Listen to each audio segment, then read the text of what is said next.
അലകൾ കാത്തിരിക്കുന്നത് തീരത്തെ പുൽകാനാണ്. സൂര്യൻ കാത്തിരിക്കുന്നത് ആഴിയിൽ അസ്തമിക്കാനാണ്.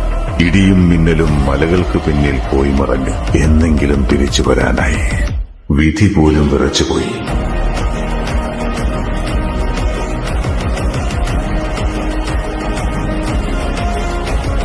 നമ്മളൊക്കെ ഇവിടെ ആണുങ്ങളായിട്ട് ഞെളിഞ്ഞ് നിവർന്ന് നിൽക്കുമ്പോഴാണ് അവന്റെ കുന്തളിപ്പ്.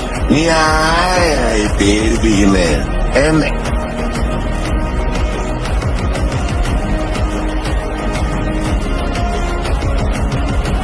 പക്ഷെ ഇനി അവന്മാരുടെ ഒരു പരിപാടിയും വർക്കാവില്ല. വന്നിരിക്കുന്നത് അവന്റെയൊക്കെ തന്തയാണ്.